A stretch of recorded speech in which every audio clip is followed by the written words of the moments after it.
Sometimes, the most broken hearts recognize each other across a crowded auction yard. In the dusty cattle town of Dry Creek, a paint mare named Willow stands with her head hung low, branded as barren and worthless by men who never looked past the surface. Elias Boone, a widowed cowboy barely scraping by on his small ranch, sees something different in her tired eyes. Something that reminds him of his own loneliness since his wife passed 3 winters ago. When he places the winning bid of $30, the other ranchers shake their heads at the old fool buying damaged goods. But Willow carries a secret that will change everything.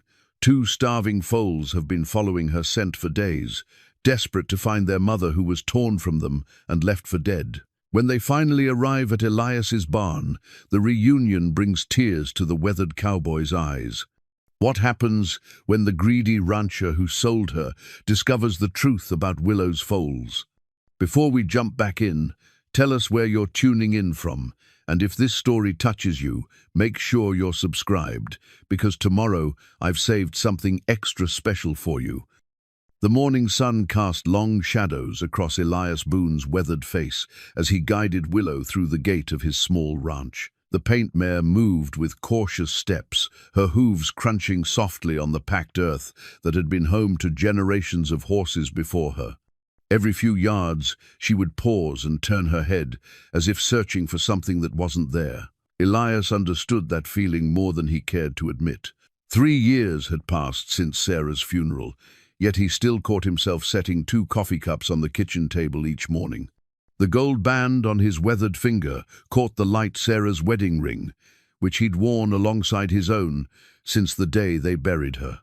Some nights, when the loneliness pressed down like a physical weight, he would twist the ring around his finger and remember the sound of her voice calling his name from the garden. His ranch, nestled in a valley between rolling hills dotted with mesquite and oak, had once echoed with Sarah's laughter. Now it stood quiet, except for the wind through the cottonwoods and the occasional lowing of his small herd of cattle. The 2-bedroom house, painted white but now weathered to a soft grey, sat like a monument to memories. Sarah's garden tools still hung in the shed, rusted but carefully preserved, waiting for hands that would never again coax tomatoes and sunflowers from the hard Texas soil. At 62, Elias moved with the careful economy of a man who had learned to husband his strength. His back carried the accumulated aches of 4 decades working cattle and horses, and his bank account reflected the struggles of a small rancher in an era of corporate agriculture. Most mornings, he wondered if he should sell the place and move to town, find a small apartment where the silence wouldn't feel so overwhelming. But something about Willow had spoken to him at the auction. Maybe it was the way she held herself apart from the other horses, or the resigned sadness in her dark eyes. When Buck Morrison had declared her barren and worthless, Elias had felt an unexpected surge of protectiveness. He'd seen that same look of defeat in his own mirror on the worst nights after Sarah's passing. The town of Dry Creek sprawled along a creek that ran dry more often than not, its main street lined with businesses that had weathered the boom and bust cycles of cattle country for over a century. The weekly livestock auction drew ranchers from 3 counties, men with hard eyes and harder hands who measured worth in dollars per pound. They'd looked at Elias with a mixture of pity and amusement when he'd bid on the barren mare, muttering about old fools and their soft hearts. Buck Morrison had been the loudest voice in that chorus. A man who owned more land than most small towns, Morrison measured success by the size of his herds and the fear in his workers' eyes. His Broken M Ranch stretched across 20,000 acres, and his reputation for ruthless business practices was matched only by his cruelty to animals he deemed unprofitable. When Morrison's men had loaded Willow into Elias's trailer, they'd done so with the rough indifference of men handling cargo rather than a living creature. Now, leading Willow toward the barn, Elias found himself talking to her in the gentle tones he'd once reserved for Sarah. The mare's ears twitched at his voice, and she seemed to relax slightly as they walked. The barn, built by his grandfather in 1943, stood solid and weathered, Its red paint faded to the color of dried blood. Inside, fresh straw covered the floor of a roomy stall, and a trough of clean water waited beside a manger filled with sweet hay. "Easy now, girl," Elias murmured as he led her inside. "This is home now. Nobody's going to hurt you here." Willow entered the stall with hesitant steps, then moved immediately to the water. As she drank, Elias noticed the prominence of her ribs and the dull condition of her coat. Whatever had happened to her before the auction, she hadn't been receiving proper care. His jaw tightened at the thought of deliberate neglect. The ranch reflected Elias's careful stewardship despite his limited resources. The fences, though patched and repatched, stood straight and secure. The water tanks were clean, the feed stored properly, and every piece of equipment maintained with the dedication of a man who couldn't afford replacements. Sarah had once joked that he treated their animals better than he treated himself, and looking back, Elias realized she'd been right. His military service in Vietnam had taught him the value of discipline and attention to detail, lessons that served him well in ranching. 26 months in the jungle had also taught him about the weight of responsibility for those under his care, whether they were soldiers in his unit or animals on his ranch. The bronze star in his dresser drawer collected dust, but the principles it represented still guided his daily actions. As evening settled over the valley, Elias prepared Willow's first meal on the ranch. He mixed oats with molasses and a vitamin supplement, creating a mixture that would help restore her condition. The mare ate eagerly, and for the first time since the auction, she seemed to truly relax. Standing in the barn doorway, watching Willow eat, Elias felt something shift inside his chest. The familiar weight of grief was still there, but alongside it was something he'd almost forgotten: purpose. This mare needed him, and perhaps he needed her just as much. The night air carried the scent of sage and the distant sound of cattle settling for the night. Stars emerged one by one in the clear sky, the same stars he'd watched with Sarah from their front porch on countless evenings. But tonight, instead of feeling alone beneath their distant light, Elias felt the quiet satisfaction of meaningful work. Inside the barn, Willow had finished eating and stood quietly in her stall. When Elias approached, she didn't shy away. Instead, she allowed him to run his hands gently along her neck, feeling the tension begin to leave her muscles. "You're safe now," he whispered, his voice carrying across the quiet barn. "Whatever happened before, it's behind you. This is where you belong." As he walked back to the house, Elias found himself looking forward to the morning for the first time in months. Tomorrow, he would begin the patient work of helping Willow recover her strength and trust. It was work he understood, work that had meaning beyond profit and loss. The wedding ring on his finger caught the porch light as he opened the front door. For the first time since Sarah's death, he didn't feel the sharp stab of loss that usually accompanied that glint of gold. Instead, he felt gratitude for the love it represented and hope that love might take new forms. Behind him, the barn stood quiet in the darkness, sheltering a paint mare who had found sanctuary at last. The first light of dawn was just touching the eastern hills when Elias heard them.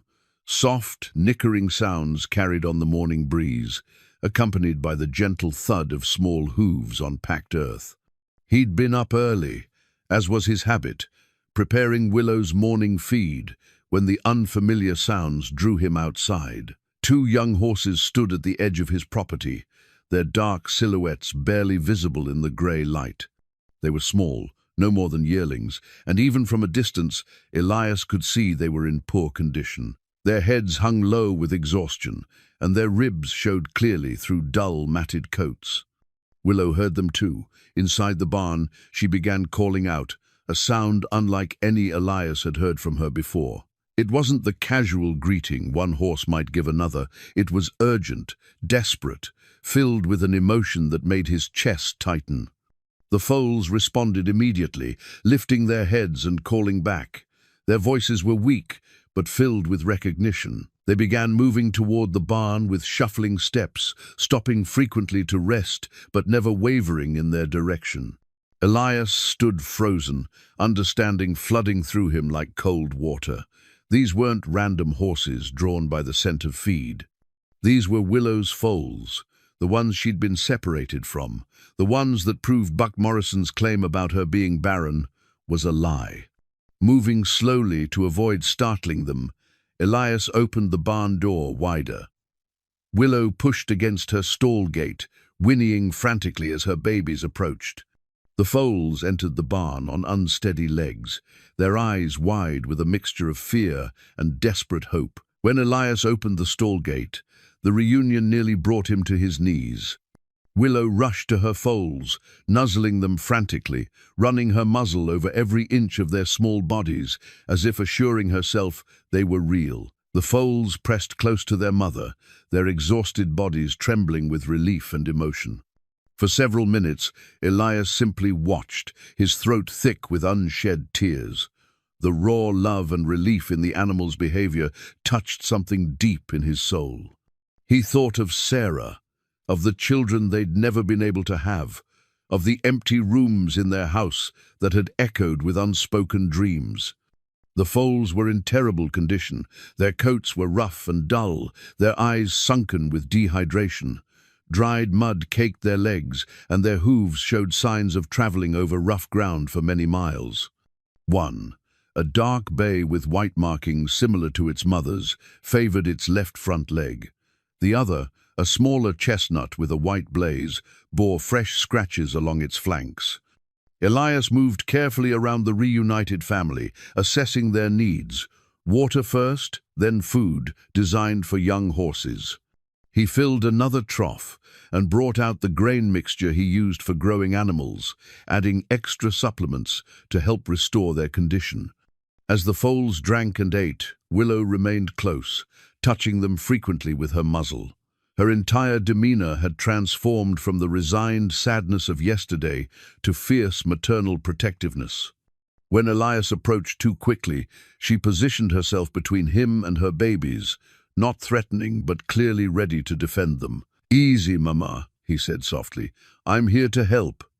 The pieces of the story were falling into place in Elias's mind, painting a picture that made his anger burn cold and steady. Buck Morrison hadn't just sold a barren mare, he deliberately separated a mother from her foals.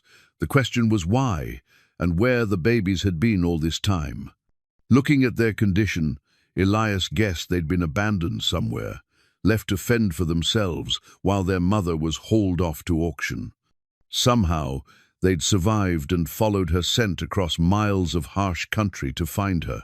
The determination and love that must have driven them humbled him. As the morning wore on, Elias found himself reluctant to leave the barn. He brought his coffee outside and sat on a hay bale, watching the family settle into their new routine. The foals stayed close to their mother, nursing frequently and resting in the warm straw. Willow remained alert, her ears constantly moving as she monitored their surroundings for threats. The peaceful scene was interrupted by the sound of a truck pulling into his driveway.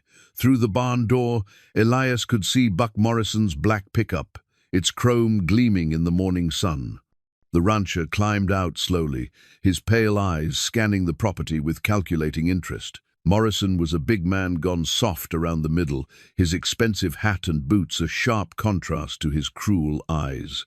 He'd inherited his ranch from his father and expanded it through methods that often skirted the edge of legality. His workers feared him, his neighbors avoided him, and his reputation for ruthless business practices was legendary in 3 counties. "Morning, Boone," Morrison called out as he approached the barn. "Heard you bought that worthless mare yesterday. Hope you didn't pay too much for dog food." Elias stood slowly, positioning himself between Morrison and the stall.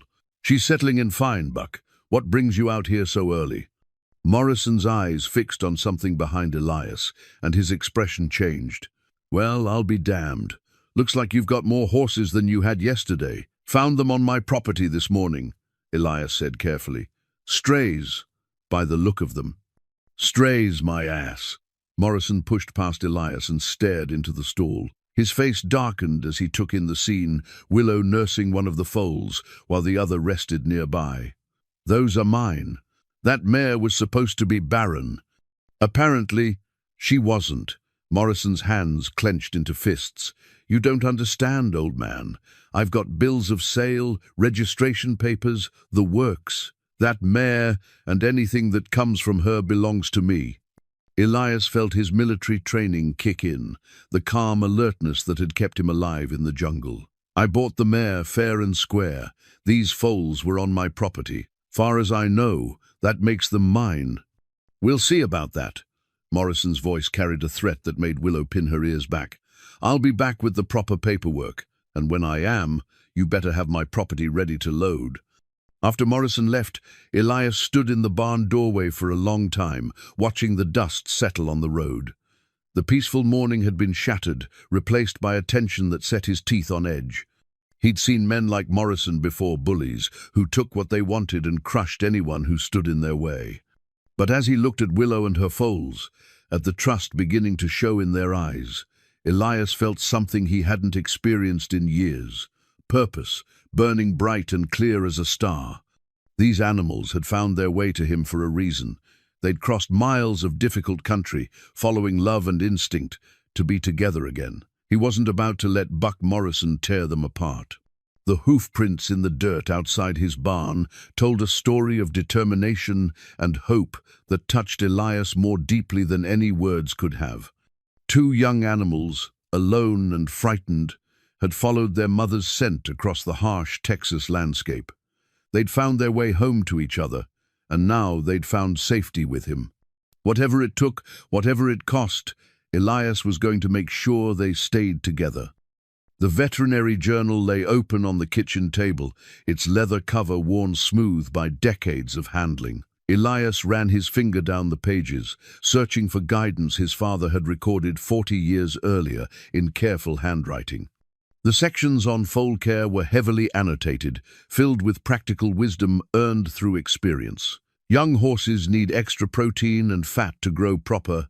His father's notes reminded him, watch for signs of worms, especially in animals that'd been neglected. Fresh water always, and shelter from wind and rain. Elias had inherited more than just the ranch from his father. He'd inherited a philosophy about caring for animals that put their welfare above profit. The old journal, bound in cracked leather and held together with rubber bands, contained decades of observations about horse behavior, treatments for common ailments, and hard-won knowledge about nurturing life in difficult circumstances. The foals were responding well to his care, but their recovery would take time. The smaller one, whom he'd started calling Scout for its habit of exploring every corner of the stall, had gained strength quickly. The larger foal, more cautious and reserved, reminded Elias of himself. He'd named this one Ranger, after the quiet determination it showed in everything it did. Willow watched Elias's every move when he worked around her babies, ready to intervene if she sensed any threat. But gradually, she began to relax, allowing him to touch the foals and check their condition. Her trust was a gift he didn't take lightly. The morning routine had become a meditation for Elias. He would rise before dawn, prepare the feeds with careful attention to each animal's needs, and spend the first hours of daylight in the barn. The simple acts of measuring grain, checking water, and observing his animals gave him a sense of purpose he'd lost after Sarah's death. As he worked, memories of his father flooded back. James Boone had been a man of few words but deep wisdom about horses. He'd taught Elias that every animal had its own personality, its own needs, and its own way of showing trust. Listen with your eyes, he used to say. Horses tell you everything if you pay attention. The advice served Elias well now. Scout was the bold one, quick to approach and eager for attention. Ranger was more thoughtful, watching before acting, but once he decided to trust, his loyalty was complete. Willow remained the guardian, protective but increasingly willing to share her babies with the man who'd given them sanctuary. On the third morning after the foal's arrival, Dr. Martinez drove up in his battered pickup truck. The veterinarian was a small, dark man in his 50s with gentle hands and patient eyes. He'd been caring for Elias's animals since the early days of his marriage to Sarah, and his visits were as much social calls as medical consultations. "Heard through the grapevine, you've got some new additions," Martinez said, climbing out of his truck with his medical bag. "Buck Morrison's been telling everyone in town that you're hiding stolen livestock." Elias felt his jaw tighten. "These foals showed up on my property. Their mother was sold to me as barren." "You do the math." Martinez examined each animal with professional thoroughness, checking their teeth, feeling for lumps and injuries, listening to their hearts and lungs. The foals submitted to his handling with only minor fussing, their trust in Elias extending cautiously to his visitor. "They've been through hell," Martinez concluded, washing his hands in a bucket of warm water. "Probably abandoned for weeks, maybe longer. The bigger one has some scarring on his legs from wire cuts, likely from trying to get through fences. The little one's in better shape, but both of them are underweight and showing signs of stress. Will they recover fully?" "With proper care, yes. You're doing everything right. Good feed, clean water, a safe environment. Time will do the rest." Martinez packed his equipment slowly, clearly wanting to say more. "Elias, you need to be careful. Buck Morrison is telling anyone who'll listen that these horses belong to him. He's got Sheriff Dutton asking questions about livestock theft." The warning didn't surprise Elias, but it crystallized the danger he faced. Tom Dutton had been sheriff for 15 years, elected and re-elected on Buck Morrison's money. The man wore his badge like a license to serve the interests of the county's most powerful rancher. That afternoon, Elias drove into town to buy supplies. Dry Creek's main street stretched for 6 blocks, lined with businesses that reflected the area's agricultural heritage. The feed store, bank, diner, and hardware store served ranchers from 50 miles in any direction. It was also a place where news traveled fast and opinions formed quickly. At Santos Feed and Supply, Maria Santos greeted him with a warm smile that didn't quite reach her worried eyes. She was a handsome woman in her early 50s, with silver threading through her dark hair and laugh lines that spoke of a generous nature. Her husband had died in a construction accident 5 years earlier, leaving her to run the business alone. "The usual mix for Willow?" she asked, but her tone suggested she knew about the foals. "Double it," Elias said, "and add some of that high-protein supplement for young horses." Maria rang up his order without comment, but as she loaded the bags into his truck, she spoke quietly. "Buck Morrison was in here this morning, asking if I'd seen you buying feed for more than one horse. I told him I minded my own business." The implied warning was clear. Morrison was gathering information, building a case for reclaiming what he considered his property. Elias thanked Maria and drove home, his mind working through the legal implications of his situation.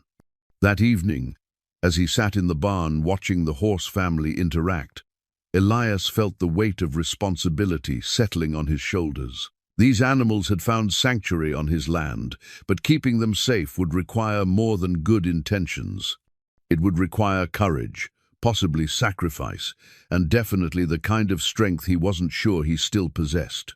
The foals were playing now, their natural exuberance returning as their health improved. Scout chased imaginary enemies around the stall, while Ranger watched with what looked suspiciously like amusement.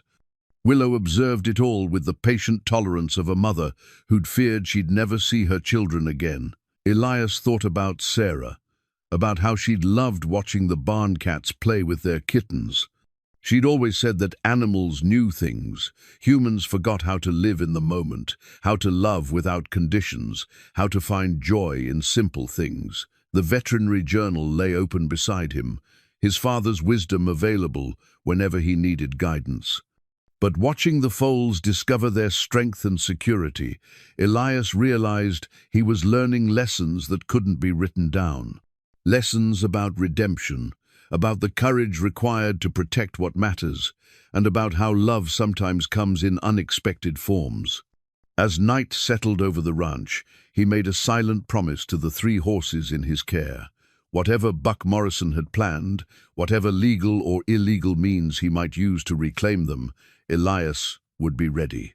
The boy who'd earned a Bronze Star in the jungles of Vietnam was still there, buried under years of grief and routine, but not forgotten. The horse family had found their way home to each other. Now it was his job to make sure they stayed that way.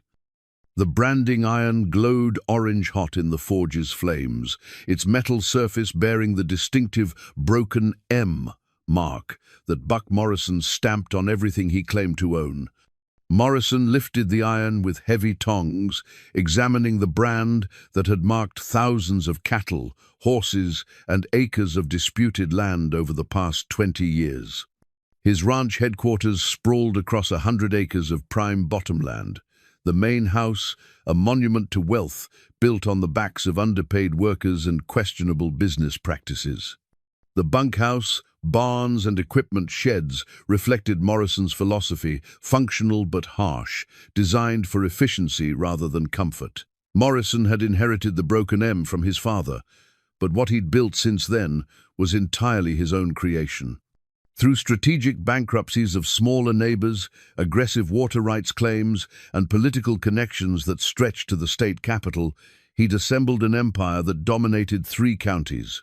His reputation for ruthlessness was matched only by his skill at staying just inside the boundaries of the law. The mare and foals represented more than just livestock to Morrison. They were a threat to a carefully constructed system of control.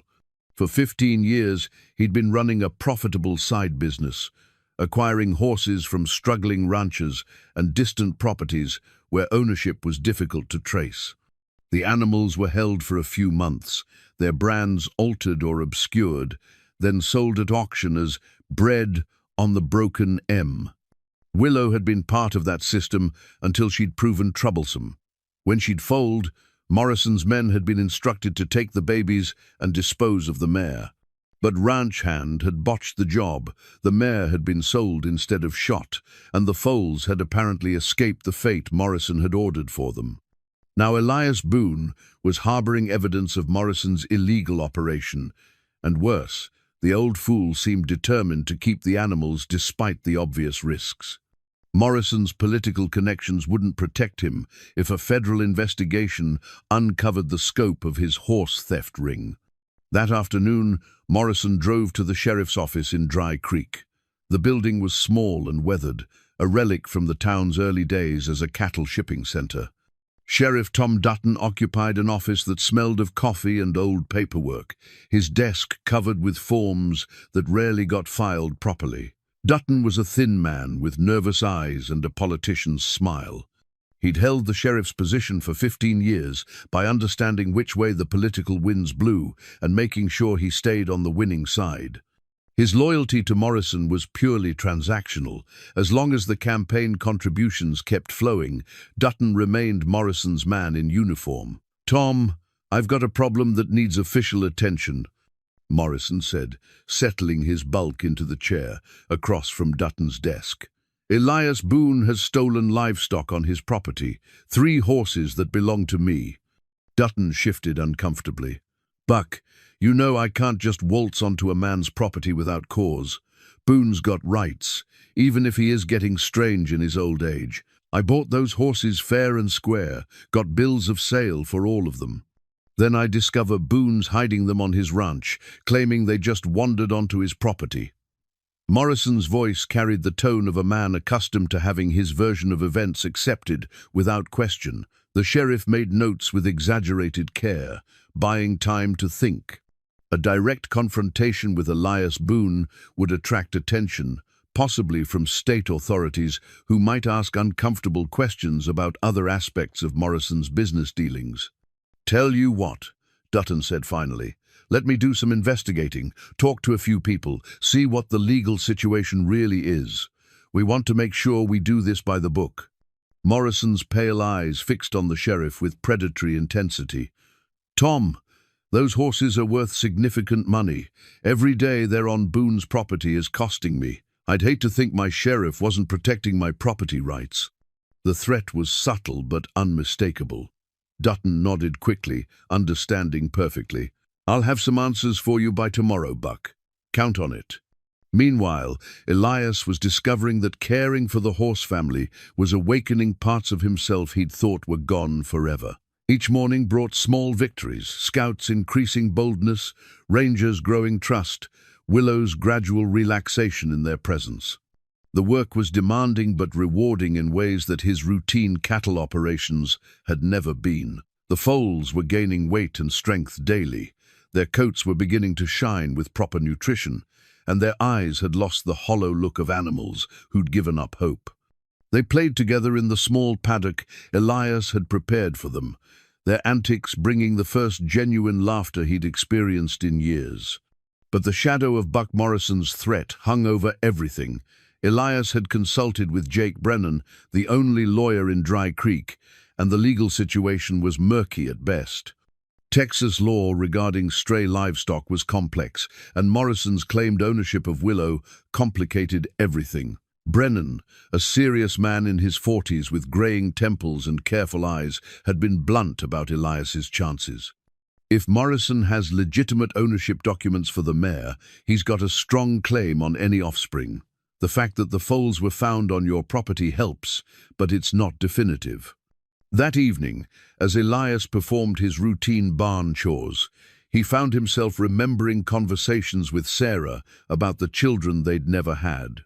She'd always said that love wasn't about biology, it was about commitment, about choosing to care for someone vulnerable who needed protection.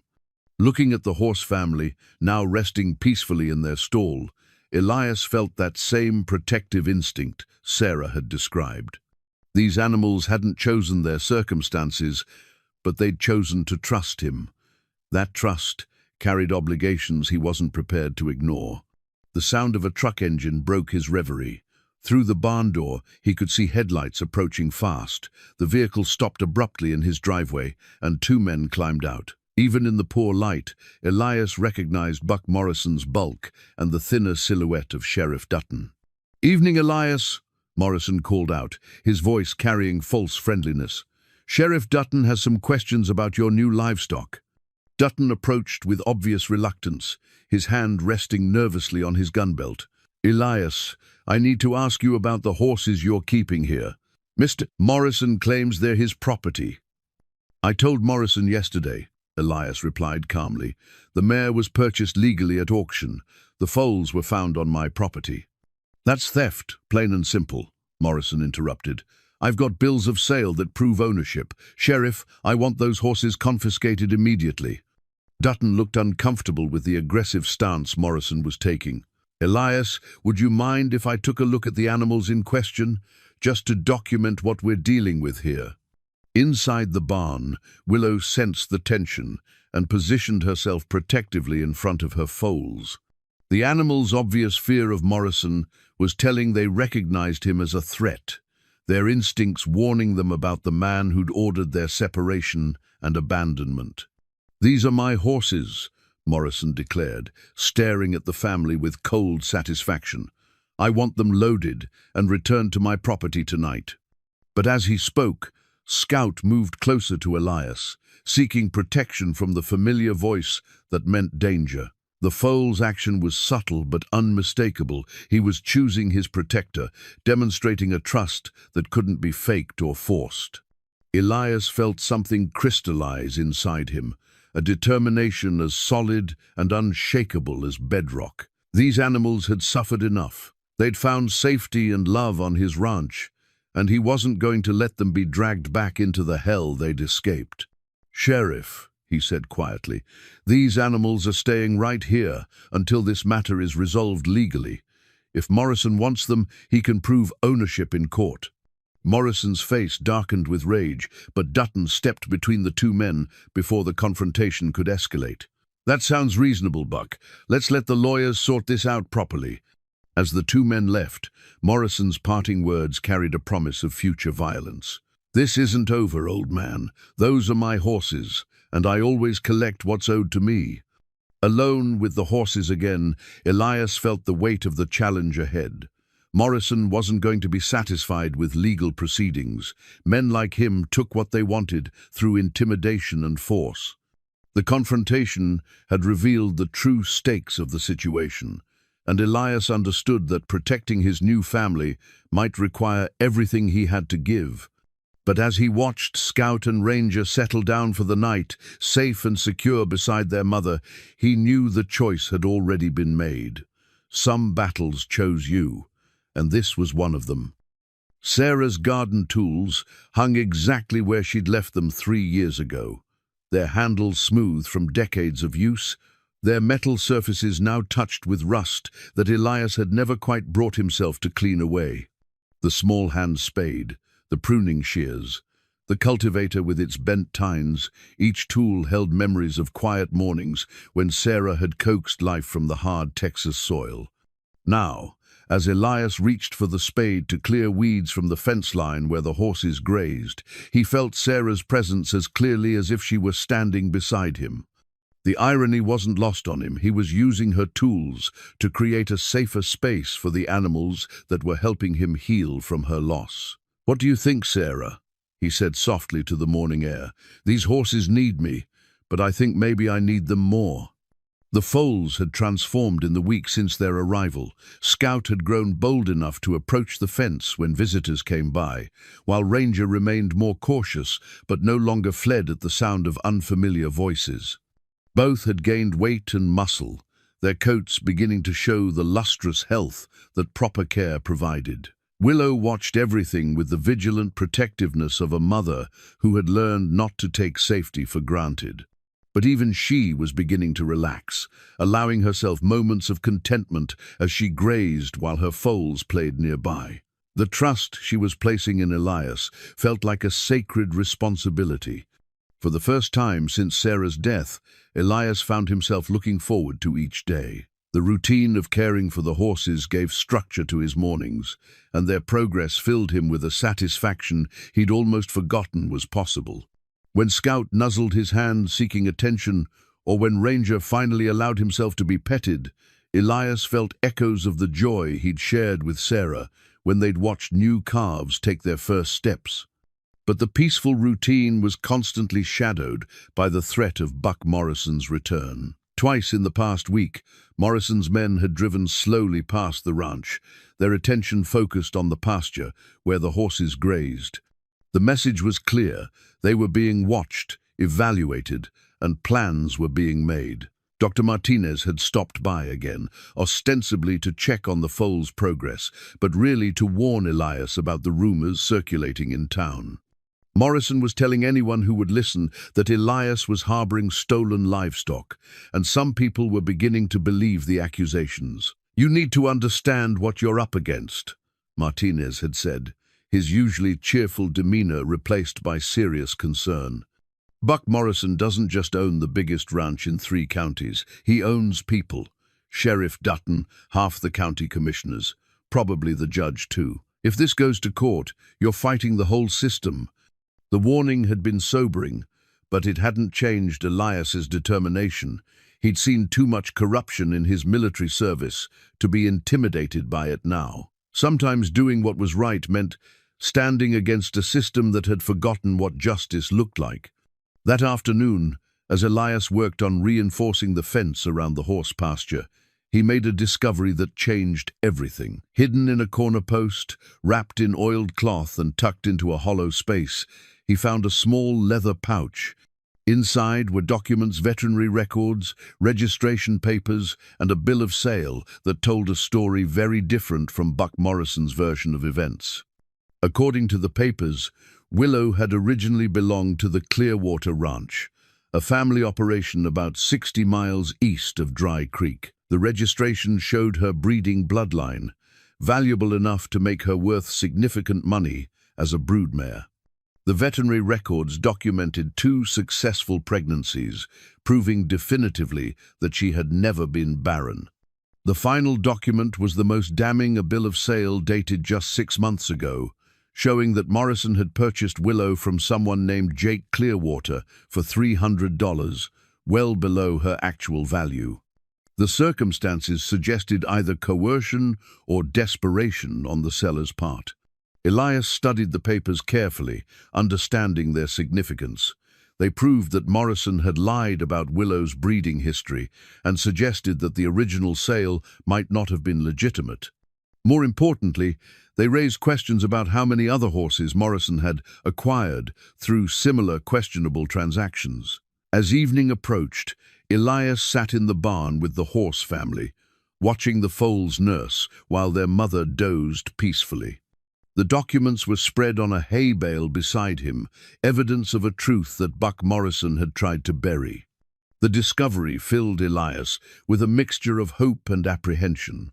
The papers might provide legal ammunition to fight Morrison's claims, but they also revealed the scope of what he was really up against. This wasn't just about one mare and her foals. It was about a criminal enterprise that Morrison would do anything to protect. For the first time since Sarah's death, Elias felt the familiar sensation of purpose that had once driven him through dangerous missions in Vietnam. The stakes were different now, but the principle was the same: protecting those who couldn't protect themselves, standing up to bullies who used power to crush the innocent. He thought about Sarah's hands working in her garden, nurturing seedlings that would grow into flowers and vegetables that fed both body and soul. She'd understood that some things were worth the effort they required, that growth demanded patience and protection from those who would destroy it. Looking at Scout and Ranger, now strong enough to play and explore with the confidence of young animals who felt secure, Elias saw the fruits of that same patient nurturing. These horses were more than livestock to him now. They were family, and family was worth fighting for. The garden tools in his hands felt familiar and right, instruments of growth and protection that connected him to Sarah's memory and his own renewed sense of purpose. Tomorrow would bring new challenges, but tonight his family was safe, healthy, and together. As darkness settled over the ranch, Elias made his plans. The hidden documents would go to Jake Brennan first thing in the morning, along with a request to investigate the Clearwater Ranch sale. But legal action alone wouldn't be enough. Morrison had too much influence over the local system. What Elias needed was a way to expose Morrison's entire operation, to bring enough outside attention to the situation that local corruption couldn't protect the man. The horse theft ring had probably been operating for years, victimizing small ranchers who couldn't fight back. But Elias wasn't helpless, and he wasn't alone. Dr. Martinez had proven himself a friend, and Maria Santos had shown she was willing to stand up to Morrison's intimidation. Perhaps there were others in the community who were tired of living under the thumb of a man who thought his wealth gave him the right to take whatever he wanted. The battle for his horse family was about to become something much larger, a fight for the soul of a community that had forgotten what it meant to stand up for what was right. The property deed lay spread across Jake Brennan's desk, its legal language and official seals representing more than just ownership. They represented the foundation of everything Elias had built with Sarah, and now everything he was fighting to protect. The yellow document, signed 35 years ago, when he and Sarah had first bought the ranch, felt like a shield against the storm gathering around them. Brennan studied the hidden documents Elias had discovered, his expression growing more serious with each page. The lawyer was a methodical man who'd built his practice on careful attention to detail, and what he was seeing painted a picture of systematic fraud that reached far beyond one stolen mare.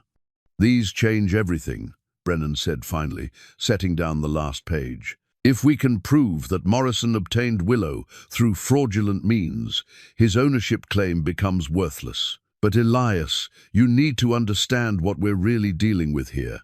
The Clearwater Ranch records showed a pattern that made Elias's blood run cold. Jake Clearwater had sold not just Willow, but a dozen other horses to Morrison over the past 2 years, all at prices well below market value. The sales had occurred during a period when Clearwater was fighting a losing battle against drought and falling cattle prices. Morrison targeted a desperate man, Brennan explained. Probably offered just enough cash to keep the bank from foreclosing, then took the best breeding stock at fire sale prices. It's legal, technically, but it's predatory as hell. The lawyer's investigation had revealed that Jake Clearwater had died just 3 months after the last sale to Morrison, leaving behind a daughter who'd lost the family ranch to bankruptcy. The timing suggested that Morrison had known exactly how desperate Clearwater was and had used that desperation to acquire valuable horses for almost nothing. But Morrison's threats were escalating beyond legal maneuvering. That morning, Elias had found his fence cut in 2 places, and several of his cattle had wandered onto the county road. No real damage had been done, but the message was clear. Morrison's patience was wearing thin. Sheriff Dutton had responded to Elias's complaint about the vandalism with obvious reluctance, making notes he clearly had no intention of acting upon. The investigation consisted of a few perfunctory questions and a suggestion that Elias should consider working things out privately with Morrison. "Tom, someone cut my fence with bolt cutters," Elias had pointed out. "That's destruction of property, maybe attempted theft." "Hard to prove who did it," Dutton had replied, not meeting Elias's eyes. "Could have been anyone. Teenagers, maybe. You know how kids are these days." The encounter had confirmed what Elias already suspected: the local law enforcement system was completely compromised. Morrison's influence extended through every level of county government, making a fair legal resolution nearly impossible. That afternoon, Dr. Martinez arrived with news that added another layer of complexity to the situation. During his examination of Willow, he'd made a discovery that changed the stakes of the entire conflict. "She's pregnant again," Martinez announced, his voice mixing excitement with concern. "About 3 months along, I'd estimate. The foal should arrive in late spring." The news hit Elias like a physical blow. Another foal meant another life to protect, another reason for Morrison to escalate his efforts to reclaim what he considered his property. But it also meant hope-proof that Willow was thriving under his care, that the family he'd rescued was continuing to grow. Willow seemed to sense the importance of the moment. She nuzzled Elias's shoulder gently, her dark eyes reflecting a trust that humbled him.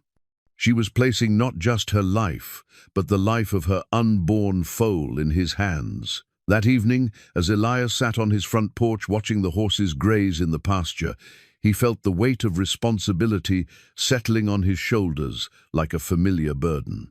The property deed in his pocket represented his right to be here, to make decisions about what happened on his land. But rights were meaningless without the strength to defend them. Maria Santos arrived just as the sun was setting, her pickup truck kicking up dust as she parked beside his porch. She climbed out, carrying a casserole dish and wearing an expression that mixed determination with concern. "Heard about your fence being cut," she said without preamble. "Figured you might not have had time to cook today." The casserole was still warm, filled with the kind of comfort food that spoke of genuine caring. As they sat on the porch, sharing the meal, Maria revealed that she'd been dealing with her own pressure from Morrison. "He came by the feed store yesterday, asking about your purchases again.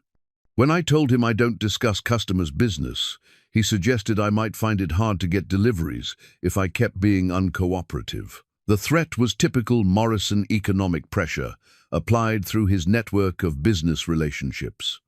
Most people in the county depended on Morrison's goodwill for their livelihoods, making resistance to his demands nearly impossible. "You don't have to get involved in this, Maria," Elias said. "Morrison's fight is with me." "That's where you're wrong," she replied firmly. "Buck Morrison has been running roughshod over this county for 20 years. Maybe it's time someone reminded him that decent people won't be intimidated forever." As they talked, Elias found himself studying Maria's face in the fading light. She was a handsome woman with strong features and intelligent eyes, someone who'd built a successful business through hard work and integrity. Her willingness to stand with him despite the risks touched something in his heart that had been closed since Sarah's death. The conversation was interrupted by the sound of vehicles approaching. 3 pickup trucks turned into Elias's driveway, their headlights cutting through the growing darkness.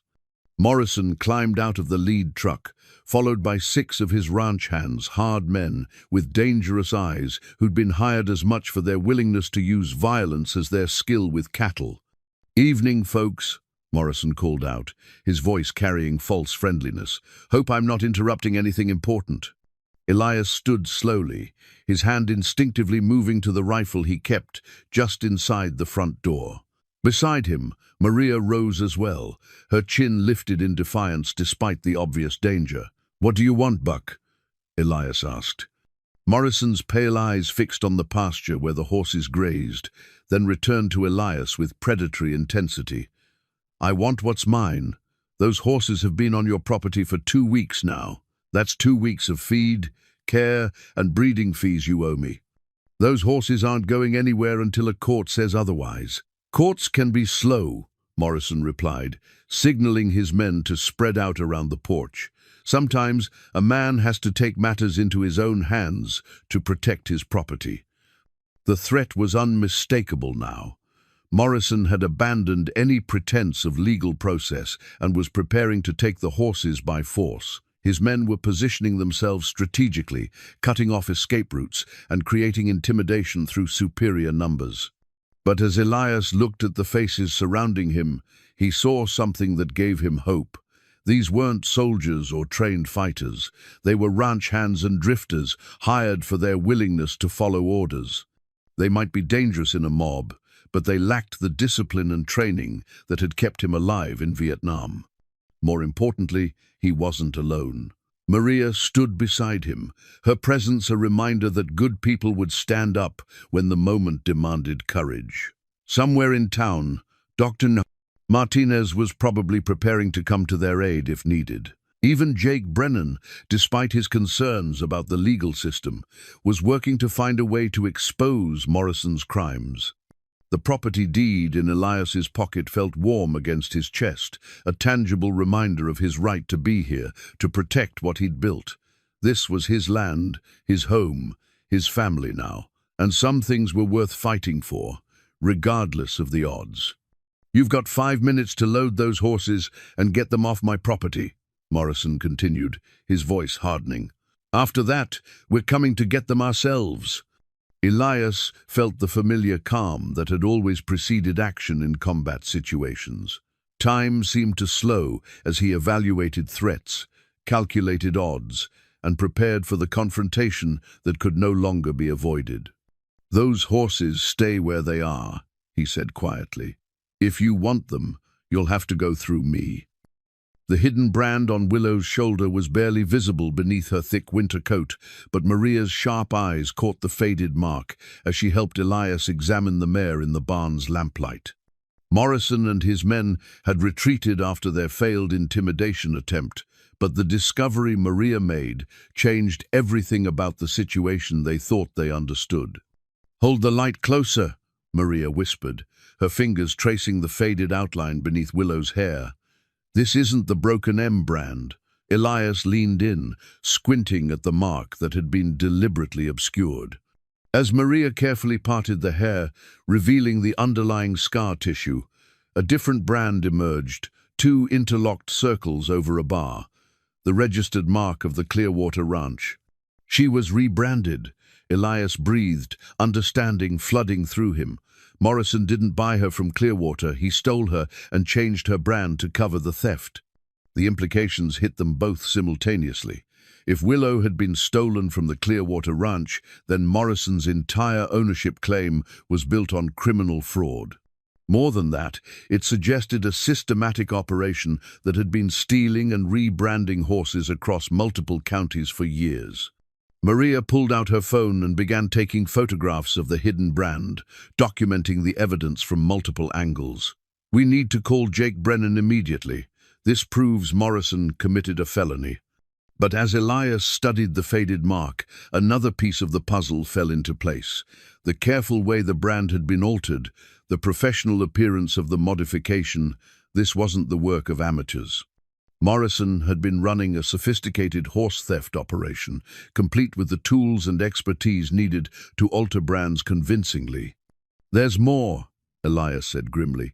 "If Morrison was stealing horses and altering their brands, how many other purchases in his records are actually thefts? How many families lost their animals to his operation?"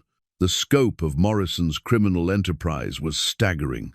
For years, he'd been targeting vulnerable ranchers, stealing their best breeding stock and selling the animals at auction with fraudulent documentation. The profits had funded his political influence and expanded his legitimate ranching operations, creating a criminal empire hidden behind a facade of respectability. Dr. Martinez arrived within an hour of their phone call, bringing with him equipment that could photograph the brand in detail and equipment to examine Willow for any other signs of abuse or alteration. What he found painted an even darker picture of Morrison's methods. "These scars on her legs," Martinez pointed out, indicating healed wounds near Willow's fetlocks. "They're from hobbles, restraints used to prevent horses from running. Someone kept her chained for weeks, maybe months." The evidence suggested that Morrison's operation included a holding facility where stolen horses were kept while their brands were altered and their identities obscured. The animals would have been held in brutal conditions, restrained and abused until their appearance could be sufficiently changed to prevent recognition. Willow's story was becoming clear now. She'd been stolen from the Clearwater Ranch, probably during one of Morrison's business visits to the desperate owner. She'd been held at the hidden facility, rebranded, and kept chained until she could be introduced into Morrison's legitimate herd. When she'd foaled, the babies had been seen as problems to be eliminated, while she was sold as barren to avoid future complications. But Willow's foals had proven more resourceful than Morrison's men had anticipated. They'd escaped whatever fate had been planned for them and followed their mother's trail across miles of harsh country, reuniting the family that Morrison had tried to destroy. Jake Brennan arrived at the ranch near midnight, his usual professional composure replaced by excitement as he examined the evidence. The hidden brand, combined with the fraudulent documentation, provided grounds for criminal charges that could bring down Morrison's entire operation. "This is federal horse theft," Brennan explained. "Interstate transportation of stolen livestock carries serious penalties. But we need more evidence proof of the systematic nature of Morrison's operation, documentation of other thefts, evidence of the holding facility." The lawyer's excitement was tempered by reality. Exposing Morrison's crimes would require investigation by federal authorities, but getting their attention would mean convincing them that local law enforcement was compromised. It was a delicate balance. Moving too quickly might allow Morrison to destroy evidence, but waiting too long could result in more thefts or retaliation against Elias.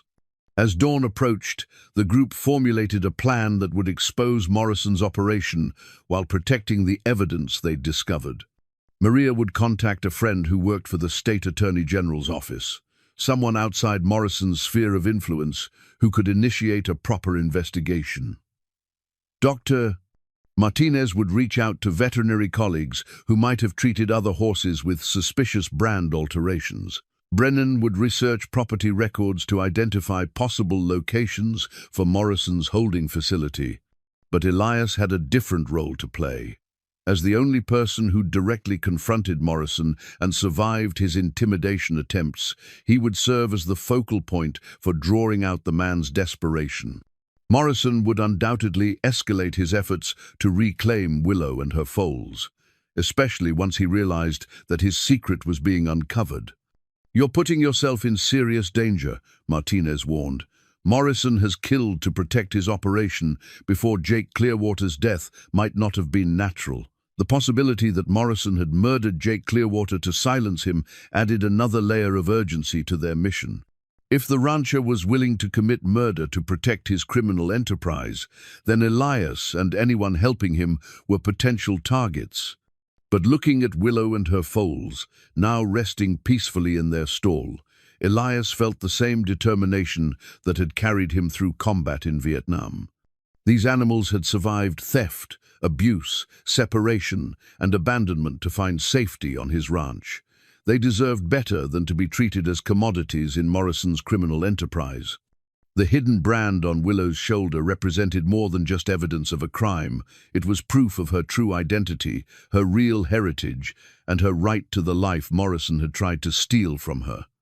just as Elias's property deed represented his right to the land he'd built his life on.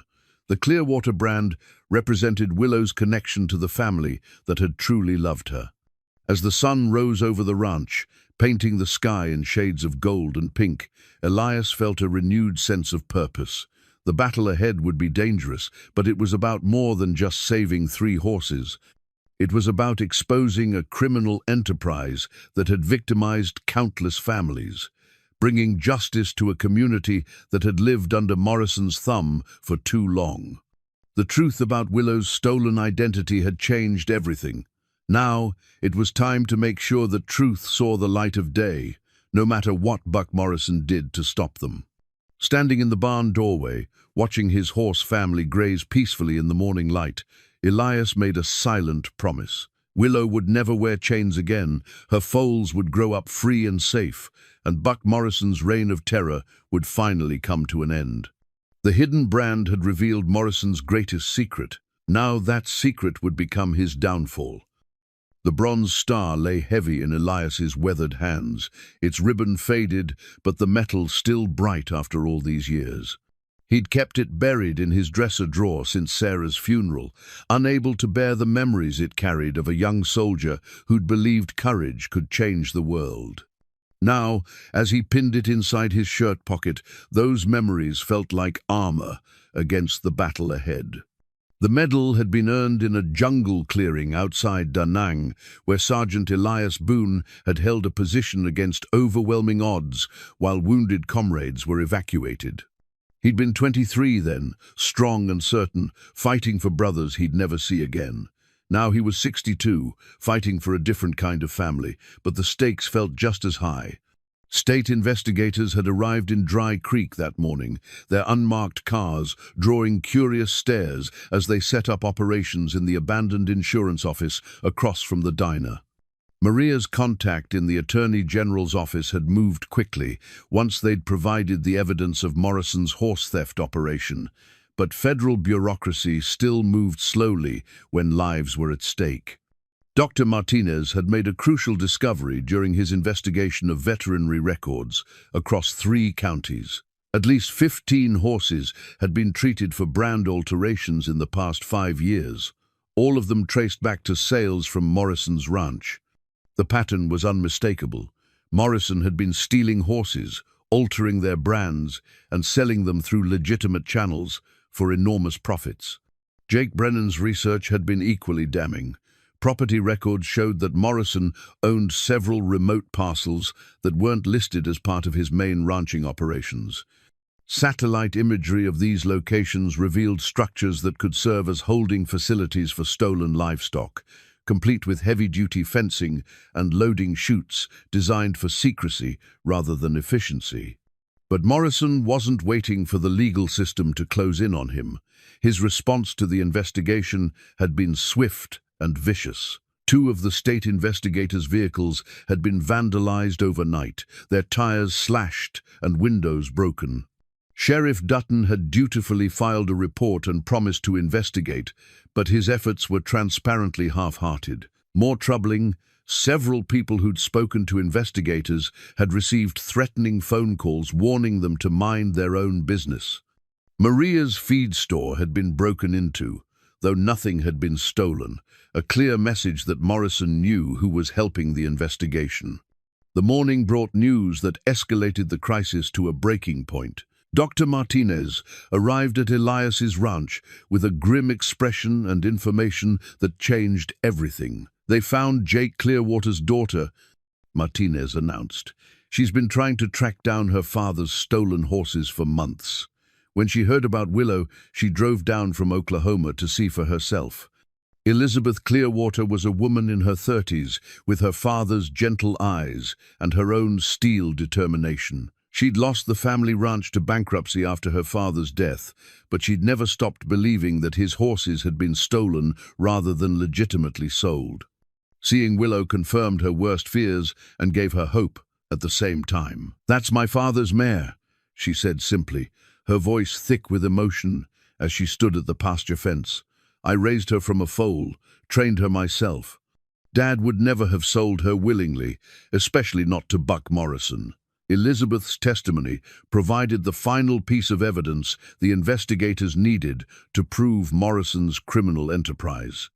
She could identify not just Willow, but several other horses that had disappeared from the Clearwater Ranch in the months before her father's death. Her father's veterinary records matched Martinez's findings about brand alterations, and her knowledge of the horses' bloodlines proved their true value. But Morrison's desperation was reaching dangerous levels.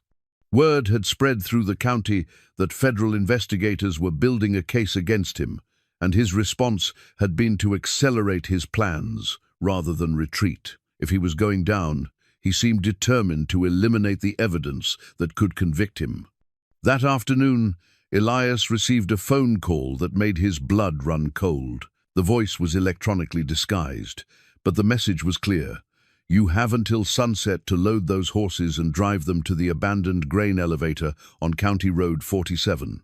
Come alone, or we start burning down buildings in town. Nay, the threat wasn't just against Elias. Morrison was prepared to hurt innocent people to get what he wanted. The abandoned grain elevator was perfect for an ambush, isolated and surrounded by empty fields where gunshots wouldn't be heard. Morrison was done with legal maneuvering and intimidation. This was going to be settled with violence. Elias called Jake Brennan immediately, but the lawyer's response was frustrating. The state investigators won't authorize a raid based on an anonymous threat. They need more time to build their case properly. Time we don't have. Elias replied grimly, Morrison's not going to wait for warrants and proper procedures. He's planning to take the horses tonight, and he doesn't care who gets hurt in the process. Dr. Martinez and Maria arrived at the ranch within an hour, both determined to help despite the obvious danger. Elizabeth Clearwater came with them, her presence adding both moral authority and additional risk to the situation. This isn't your fight, Elias told them. Morrison's quarrel is with me. You're wrong, Maria replied firmly. This is about whether decent people will stand up to a bully or whether we'll let him destroy everything good in this community. I'm not running away. As evening approached, Elias found himself making preparations that felt disturbingly familiar. He checked his rifle and loaded extra ammunition, planned sight lines and fallback positions, and mentally rehearsed the tactics that had kept him alive in Vietnam. The Bronze Star pressed against his chest, a reminder that courage wasn't the absence of fear. It was acting in spite of fear when something important was at stake. Willow seemed to sense the tension in the air. She kept her foals close, her head raised and ears forward as she scanned for threats. The pregnancy that Dr. Martinez had discovered added another layer of vulnerability. Stress could harm both her and the unborn foal. The plan Elias formulated was simple but dangerous. He would appear to comply with Morrison's demands, loading the horses as ordered and driving toward the grain elevator. But instead of delivering them into Morrison's hands, he would use the opportunity to draw the man out into the open, where the state investigators could witness his crimes.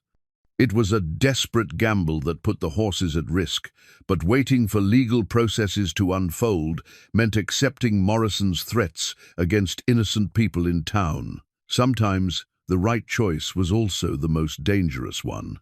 As the sun began to set, painting the sky in shades of orange and red, Elias felt the familiar calm that had always preceded action. The Bronze Star in his pocket connected him to the young soldier who'd learned that some battles chose you, and that running away only delayed the inevitable confrontation. Willow and her foals stood in their stall, trusting him to keep them safe.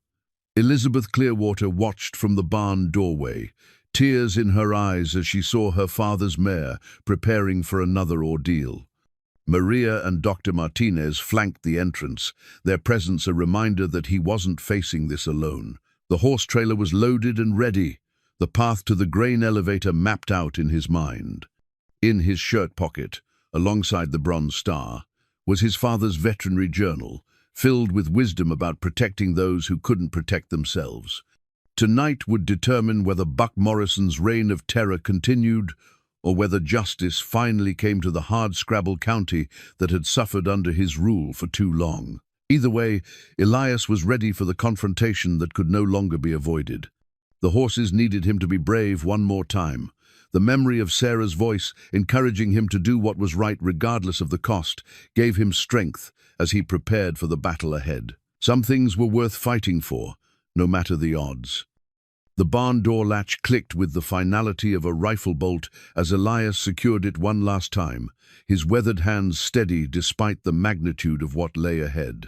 He'd reinforced the simple mechanism with steel cable that morning, knowing that protecting what mattered most sometimes came down to the smallest details. The latch represented his determination to safeguard the horses in his care, no matter what Buck Morrison brought to bear against them. The grain elevator loomed against the darkening sky like a monument to abandoned dreams, its concrete walls scarred by decades of weather and neglect. Elias sat in his truck at the base of the structure, the horse trailer behind him empty as planned, while Morrison's vehicles arranged themselves in a semicircle that blocked any escape routes. 6 men climbed out of the trucks, their silhouettes made menacing by the weapons they carried openly. Morrison himself emerged last, his bulk unmistakable even in the fading light. He approached Elias's truck with the confidence of a man who believed he held all the advantages. "Smart choice, old man," Morrison called out. "Where are my horses?" "Safe," Elias replied, climbing out of his truck slowly. "And they're going to stay that way until this situation is resolved legally." Morrison's face darkened with rage. "You've caused me enough trouble. Those horses belong to me, and I'm taking them tonight, whether you cooperate or not." The confrontation Elias had planned was working exactly as he'd hoped. Hidden in the brush around the grain elevator, state investigators were recording everything, building the case that would finally bring Morrison down. But the rancher's desperation was making him more dangerous than Elias had anticipated. "I know what you did to Jake Clearwater," Elias said, his voice carrying across the empty lot. "I know about the horses you've stolen, the brands you've altered, the families you've destroyed. It's over, Buck." The words hit Morrison like physical blows. His pale eyes darted around the scene, suddenly aware that he might have walked into a trap. "You're wearing a wire," he accused. "You brought the feds here." Before Elias could respond, Morrison signaled his men. They spread out quickly, their weapons raised and ready. The situation was escalating beyond anyone's control, turning from a planned sting operation into a potentially deadly confrontation. From his position near the truck, Elias could see movement in the brush where the investigators were hidden. Morrison's paranoia was justified. They were being watched and recorded, but the rancher's violent response was threatening to turn a law enforcement operation into a bloodbath. "Nobody has to get hurt here," Elias said, raising his hands to show he wasn't armed. "Just walk away, Buck. It's over." But Morrison was beyond reason now. Years of unchallenged power had convinced him that violence was always an acceptable solution to his problems. He pulled a pistol from his jacket and pointed it directly at Elias. "You should have minded your own business, old man. Now you're going to tell me exactly where those horses are, or I'm going to start shooting." The threat galvanized the hidden investigators into action. Spotlights blazed to life around the grain elevator, turning night into harsh day and revealing the federal agents who emerged from concealment with weapons drawn. "Federal agents, drop your weapons!" The command echoed across the lot, amplified by megaphones and the authority of federal law enforcement. Morrison's men looked around in panic, realizing they were surrounded and outgunned. But their boss was too consumed by rage to surrender. Instead of dropping his weapon, he grabbed Elias and pressed the gun to his head. "Back off, or the old man dies," Morrison shouted. "I want safe passage out of here, and I want those horses delivered to my ranch by morning." The standoff stretched taut as federal agents took positions around the grain elevator. Their leader, a woman with steel-gray hair and 20 years of experience in dangerous situations, approached slowly with her hands visible. "Mr. Morrison, I'm Agent Sarah Chen with the State Bureau of Investigation. We have evidence of your criminal activities. Let Mr. Boone go, and we can work this out peacefully." Evidence? Morrison laughed bitterly. You think you can prove anything against me? I own this county, lady. Judges, sheriff, county commissioners, they all owe me. But even as he spoke, Morrison's voice carried the desperation of a man who knew his empire was crumbling. The federal investigation had moved beyond local corruption, beyond his ability to influence or control. For the first time in 20 years, Buck Morrison was facing consequences he couldn't buy his way out of. Elias felt the cold metal of Morrison's gun against his temple, but his mind remained calm and focused. The bronze star in his pocket seemed to pulse with warmth, connecting him to the young soldier who'd learned that sometimes the best way to protect others was to accept personal risk. Your horses are safe, Buck, Elias said quietly. But they were never really yours, were they? You stole them from Jake Clearwater, just like you've stolen from dozens of other families. The words hit their target. Morrison's grip tightened on both his hostage and his weapon, but Elias could feel the uncertainty in the man's movements. The criminal was realizing that his secrets were no longer secret, that his crimes were about to be exposed to the world.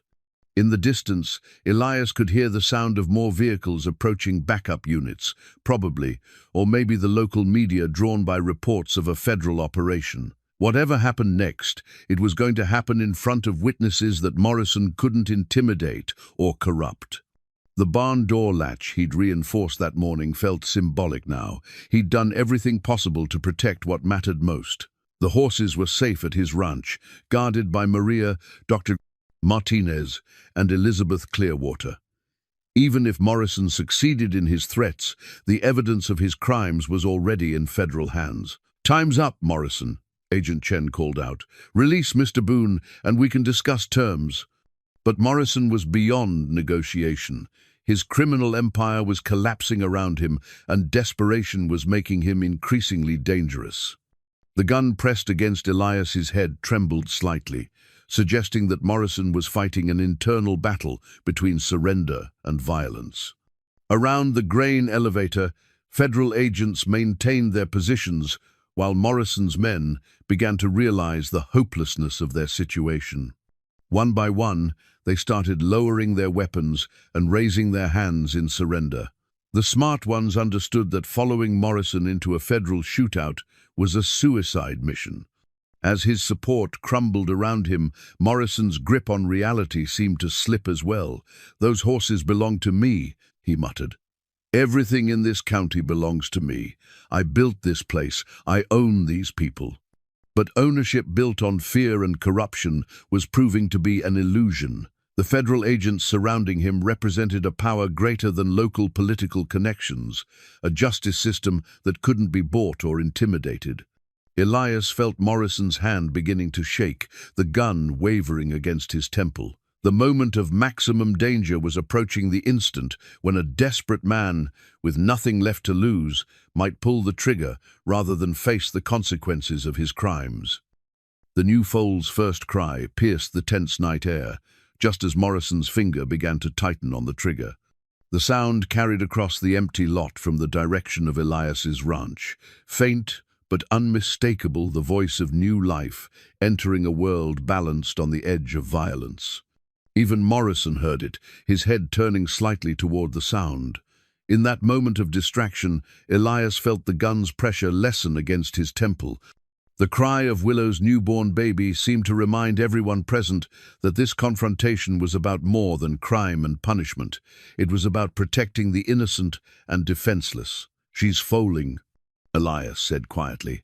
"Willow's having her baby right now, while you're pointing a gun at an old man's head. Is this really what you want to be remembered for?" The words hit Morrison with unexpected force. For just an instant, his facade of ruthless determination cracked, revealing the frightened man beneath. He'd built his empire on the premise that might made right, that power justified any action. But the sound of new life being born challenged that philosophy at its foundation. Agent Chen recognized the opening and pressed her advantage. "Mr. Morrison, you have children of your own, grandchildren. What would they think if they saw you now?" Morrison's grip on his weapon wavered as the full weight of his situation crashed down on him. His criminal enterprise was exposed, his political protection had evaporated, and he was surrounded by federal agents with overwhelming firepower.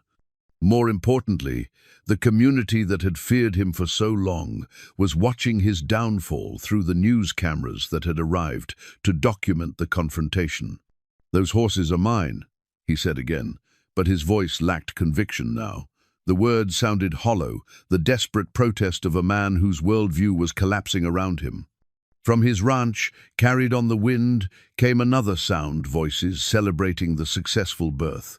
The joy of people who understood that new life was always a miracle worth protecting. Maria's laughter mixed with Dr. Martinez's professional satisfaction and Elizabeth Clearwater's tears of happiness. The horse family that Morrison had tried to destroy was not only surviving but growing. Elias felt Morrison's hand beginning to tremble more violently. The rancher was realizing that everything he'd fought to protect was already lost. His reputation, his political influence, his freedom, all of it was gone, sacrificed in a desperate attempt to maintain control over animals that had never truly belonged to him. "Let me go, Buck," Elias said gently. "It's over. Don't make this worse than it already is." For a long moment, Morrison stood frozen, the gun still pressed against Elias's head, but his resolve crumbling. Around the grain elevator, federal agents maintained their positions while his own men continued to surrender one by one. The empire he'd built through fear and corruption was dissolving in real time. Then, as if the sound of the newborn foal had broken something inside him, Morrison's shoulders sagged in defeat. The gun wavered, then dropped to his side as he released his grip on Elias. "I built this county," Morrison said, his voice hollow with defeat. "I made it what it is. You ruled it through fear," Agent Chen replied, moving forward carefully. "That's not the same thing as building it up." As federal agents surrounded Morrison and secured his weapon, Elias felt the weight of tension finally lifting from his shoulders. The confrontation that had threatened to destroy everything he cared about was ending not with violence, but with justice. Morrison submitted to arrest with the stunned compliance of a man whose world had just collapsed. As the handcuffs clicked into place, he seemed to age years in seconds, the weight of his crimes and their consequences finally settling on his shoulders. The other members of Morrison's crew surrendered without further resistance, their loyalty to their boss evaporating once they realized he could no longer protect them from the consequences of their actions.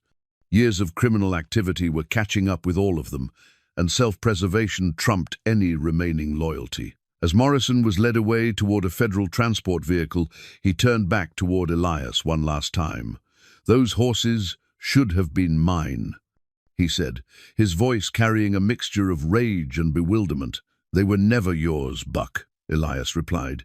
"They belonged to Jake Clearwater, and now they belong to his daughter. All you ever owned was the fear you created." The drive back to his ranch felt like emerging from a nightmare into the warmth of home. Federal agents had offered to escort him, but Elias preferred to make the journey alone, processing the events of the evening and preparing to reunite with his horse family. As he turned into his driveway, he could see lights blazing in the barn and hear voices raised in celebration. The crisis that had threatened to tear apart everything he'd built was over, replaced by the joy of new life and the satisfaction of justice served. Dr. Martinez met him at the barn door with a grin that stretched from ear to ear. "Perfect timing," the veterinarian announced. "Mother and baby are both doing beautifully. Come meet the newest member of your family." Inside the stall, Willow stood protectively over a tiny chestnut foal with white markings that mirrored her own. The baby was already attempting to stand, its legs wobbling but determined as it sought its first meal.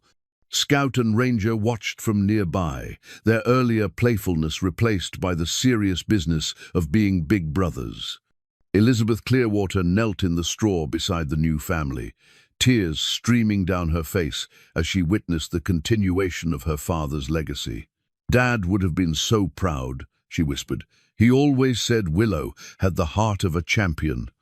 Maria approached Elias with a smile that carried more than just relief about the evening's outcome. Morrison's in federal custody, his operation is shut down, and 15 families are going to get their stolen horses back. But most importantly, this little one came into the world, surrounded by people who love her. As Elias knelt beside the newborn foal, feeling the warmth of new life beneath his hands, he thought about the journey that had brought them all to this moment. A month ago, he'd been a lonely widower going through the motions of living. Tonight, he was surrounded by friends and family, both human and equine, who'd chosen to stand with him against injustice. The bronze star in his pocket felt warm against his chest, a reminder that courage came in many forms. Sometimes it meant charging into enemy fire to save wounded comrades. Sometimes it meant standing up to a bully who thought power made him untouchable. And sometimes it meant opening your heart to love again after loss had convinced you that such risks weren't worth taking. The new foal completed the family that had started with one barren mare bought for $30 at a livestock auction. Now there were 4 horses who would live free from fear, protected by a community that had rediscovered its courage and a man who'd found his purpose again. As the celebration continued around him, Elias felt Sarah's presence as clearly as if she were standing beside him in the straw. She would have loved this moment, the triumph of love over greed, the protection of the innocent, and the proof that even the most broken hearts could heal when they found something worth fighting for. The new fence posts stood straight and strong in the morning sunlight, their fresh cedar scent mixing with the wildflowers that had begun to bloom along the expanded boundaries of Elias's property. Each post represented more than just a boundary marker. It symbolized the secure future he'd built for his family, both human and equine, through courage and the support of a community that had rediscovered its values. 6 months had passed since Buck Morrison's arrest, and the changes in Dry Creek felt like a rebirth. The federal investigation had uncovered a criminal enterprise that stretched across 5 states, resulting in the recovery of over 100 stolen horses and the prosecution of Morrison's entire network. The man who'd terrorized the county for 20 years was now serving a 25-year federal sentence, his empire of fear reduced to memories and legal documents. Elias walked the fence line with a satisfaction that ran deeper than simple property ownership. The expansion had been necessary to accommodate his growing operation. What had started as sanctuary for 3 horses had evolved into a legitimate breeding and training facility that was becoming known throughout Texas for its ethical practices and exceptional animals. Willow grazed peacefully in the main pasture, her 4th foal, a spirited filly named Hope, playing nearby with Scout and Ranger, who'd grown into magnificent young stallions. The paint mare had thrived under Elias's care, her breeding producing foals that combined beauty with the intelligence and spirit that had helped them survive Morrison's cruelty. Elizabeth Clearwater had become a regular visitor, officially partnering with Elias to rebuild her father's bloodline, using Willow and her offspring. The legal resolution had awarded her ownership of all horses stolen from the Clearwater ranch, but she'd chosen to leave them in Elias's care, recognizing that their healing required the stability he could provide. Dad always said that horses choose their people as much as people choose their horses. Elizabeth had explained during one of her visits. These horses chose you, and they're thriving here. That's what matters most. The partnership had grown into something deeper than just shared ownership of valuable animals. Elizabeth had moved to Dry Creek permanently, taking over management of the business side of the operation, while Elias focused on training and care. Her presence had brought a daughter's love to the ranch, filling spaces in his heart that had been empty since Sarah's death. But the most significant change in Elias's life had been his relationship with Maria Santos. What had begun as friendship forged in crisis had slowly deepened into love, built on mutual respect and shared values. They'd married in a simple ceremony at the ranch, surrounded by friends and the horses who'd brought them together. Maria had sold her feed store to move to the ranch full-time, but her business skills and community connections had proven invaluable in building their operation. She handled the paperwork, managed client relationships, and brought a warmth to the ranch that made visitors feel immediately welcome. Dr. Martinez had become more than just their veterinarian. He was family now, sharing Sunday dinners and helping with the more challenging aspects of horse breeding and training. His professional expertise, combined with his genuine love for the animals, had been crucial in establishing their reputation for excellence. The ranch now employed 6 full-time workers, all of them former employees of smaller operations that had been victimized by Morrison's criminal enterprise. Giving these men and women stable employment with fair wages and ethical treatment had become one of Elias's greatest satisfactions. Jake Brennan had used the publicity from Morrison's case to build his practice into one of the most respected law firms in the region, specializing in agricultural law and victims' rights. He'd helped establish a legal fund that provided representation for small ranchers facing intimidation from corporate agriculture, ensuring that what had happened to Jake Clearwater would never happen again. The community changes extended far beyond Elias's ranch. Tom Dutton had been removed from office and was serving his own federal sentence for corruption. His replacement, a young woman named Sarah Mitchell, had restored integrity to local law enforcement and rebuilt trust between the sheriff's department and the community it served. The ripple effects of Morrison's downfall had touched every aspect of life in Dry Creek. Businesses that had operated under his influence found new freedom to serve their customers fairly. Small ranchers who'd lived in fear of his retaliation began to speak up about problems and work together for solutions. The county commission, freed from Morrison's control, had approved infrastructure improvements that benefited everyone rather than just the largest landowners. But for Elias, the most meaningful changes were the quieter ones that happened within the boundaries of his own heart. The man who'd bought a barren mare for $30 had discovered that healing sometimes came in unexpected forms. Caring for Willow and her family had taught him that love wasn't diminished by sharing it, it was multiplied. On this particular morning, as he completed his fence inspection and headed back toward the house, Elias felt the kind of contentment that comes from work that matters. The bronze star in his dresser drawer no longer carried only memories of loss and sacrifice.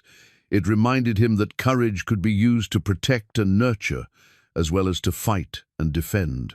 The veterinary journal that had guided him through the early days of caring for the foals now shared shelf space with breeding records, training logs, and business documents that chronicled the growth of their operation. His father's wisdom about listening to horses and treating them with respect had become the foundation of a philosophy that attracted clients from across the state. Sarah's garden tools had found new purpose as well. Maria had restored the vegetable garden, but she'd also used the tools to plant flowers around the barn and create beautiful landscaping that made the ranch feel like a true home. The rusted implements that had once symbolized loss now represented growth and renewal. As Elias approached the house, he could smell coffee brewing and hear Maria's voice as she talked on the phone with a potential client. The sounds of a thriving household replaced the echoes of loneliness that had haunted these rooms for so long. Through the kitchen window, he could see the horses in their pasture, Willow keeping watch while her children played, the picture of a family that had overcome adversity to find peace and security. The sight never failed to move him, reminding him of how much had changed since that first morning when he'd found 2 starving foals at his gate. The property deed in his filing cabinet now shared space with partnership agreements, breeding contracts, and the legal documents that had formally transferred ownership of the recovered horses to their rightful owners or their heirs. The simple piece of paper that had once represented his right to be left alone now anchored a thriving operation that connected him to a community of people who shared his values. But the true measure of what they'd built together couldn't be captured in legal documents or business records. It lived in the trust that shone in Willow's eyes when she approached him for attention, in the confidence that Scout and Ranger showed as they worked with young riders, in the perfect health and happiness of little Hope as she discovered the world from the safety of her mother's protection. The fence posts that marked the boundaries of his expanded property stood as monuments to more than just successful business growth. They represented the security that comes from standing up for what's right, the prosperity that flows from treating others, human and animal, with dignity and respect, and the peace that follows when justice prevails over corruption. As the sun climbed higher in the Texas sky, painting the landscape in shades of gold and green, Elias Boone stood at his front gate, looking out over everything he'd built and protected. The lonely widower who'd bought a supposedly barren mare 6 months ago had become the patriarch of a thriving family and the anchor of a community that had rediscovered its courage. The horses in his pasture grazed peacefully, their contentment reflecting the security and love that surrounded them. They'd found their way home to each other, across miles of harsh country, guided by instincts stronger than human cruelty or greed. In saving them, Elias had discovered that he'd saved himself as well. Sometimes, the most important journeys begin with the smallest acts of compassion. A $30 bid at a livestock auction had started a chain of events that changed dozens of lives, brought down a criminal empire, and proved that one person's courage could inspire an entire community to remember what justice looked like. The fence posts stood strong and straight, marking the boundaries of home for a family that would never again know hunger, fear, or separation. And in the house beyond the pasture, two people who'd found love later in life were planning a future filled with the satisfaction of meaningful work and the joy of protecting those who couldn't protect themselves. The mare they'd called Barren had given birth to Hope, and Hope had taken root in the hard Texas soil to bloom into something beautiful and lasting.